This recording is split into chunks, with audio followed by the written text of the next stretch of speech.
Hello bachon, let's see the question. The question says a narrow beam of thermal neutrons passes through a plate of iron whose absorption and scattering effective cross sections are equals to sigma A that is 12.5b and sigma S that is 11b respectively.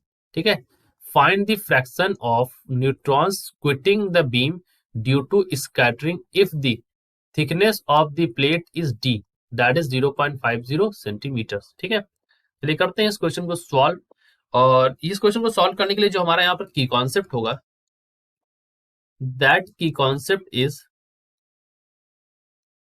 देखो यहाँ पर जो D distance travel कर रहा है, ठीक है. सो हमें यहाँ पर क्या निकालना है, we have to find the fraction of neutrons. ठीक है, यानी कि हम निकालेंगे W. W is equal to क्या होगा, यहाँ पर यही फॉर्मूला होता है. देखिए इस फॉर्मूले को आपको याद रखना है. की concept 1 minus E to the power minus N sigma S आपको पता है, यहाँ पर सिग्मा ए डी, ठीक, डिवाइड इनटू मल्टीप्लाई में रखिए sigma S divide by sigma S plus sigma A. ठीक, ये हमें दे देगा फ्रैक्शन. ठीक है, this will give us the fraction. ठीक है, अब इसको थोड़ा एक्सप्लेन कर देते हैं. देखो क्या है यहाँ पर कि सो इन travelling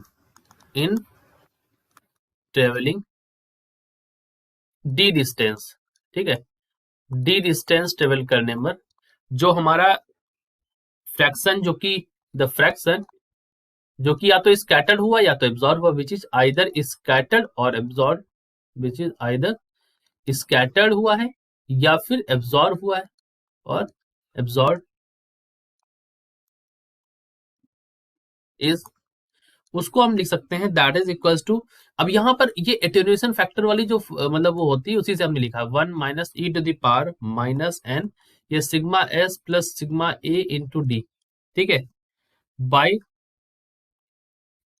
definition of attenuation factor. ठीक है, तो इसी के डेफिनेशन से हमने ये वाली बात यहां से निकाल के रखी है आपके सामने. ठीक है, जो ये यहाँ पर आई वन माइनस वाली जो बात है, ठीक है, एटेन्यूएशन फैक्टर एक्चुअली. ठीक है, अच्छा, अब हमें कहा है, इन्होंने क्वेश्चन में बोला था फ्रैक्शन निकालने के लिए. So the fraction will be given by the fraction of neutrons will be the fractions scattered is, जो फ्रैक्शन स्कैटर्ड हुआ उसको हमने निकाला है स्कैटरिंग और एब्जॉर्प्शन क्रॉस सेक्शन का यूज करके यहाँ पर. सो यहाँ पर हमें जो और जो एन की वैल्यू है ना बच्चों, सो एन इज इक्वल टू क्या, एन इज इक्वल टू होगा रो एन ए बाई एम. ठीक, इसको जब हमने सॉल्व किया यहाँ पर आता था तो दो डेंसिटी है, एन एवोगाड्रो नंबर है, ठीक है, और एम आपका यहाँ पर मास होगा. ठीक है, न्यूट्रॉन्स के लिए, और यहाँ पर आप रख देंगे तो ये हमारी जो वैल्यू आई थी हमने सॉल्व की यहाँ पर 8.3 10 की पावर 22 पर क्यूबिक सेंटीमीटर पर सी. ठीक है, बात समझे यहाँ पर.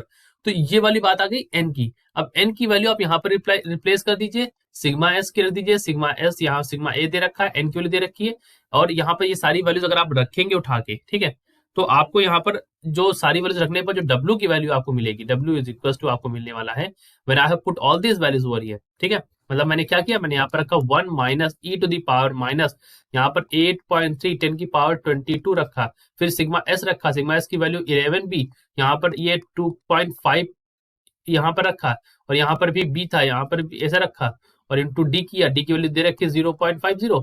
इसी फॉर्म में फिर हमने यहाँ पर डिवाइड भी किया सिग्मा एस, और divide by sigma S plus sigma A. ये जब हमने सॉल्व किया इस पूरी वैल्यूज को, तो सॉल्व करने पर जो हमारी वैल्यू आई यहाँ पर रख देंगे सिग्मा एस, तो 11 प्लस 2.5, ये बी ऊपर यहाँ पर है और नीचे डिवाइड में.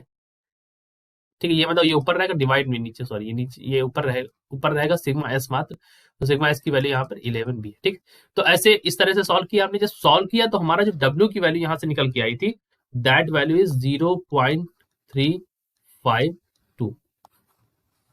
ठीक, क्योंकि ये फैक्टर है, इसकी कोई यूनिट नहीं है, बस ये हमारा क्या है, this is the fraction of neutron, this is the fraction of neutron. तो ये हमारा आंसर हो गया. I hope you understood it well. Best of luck.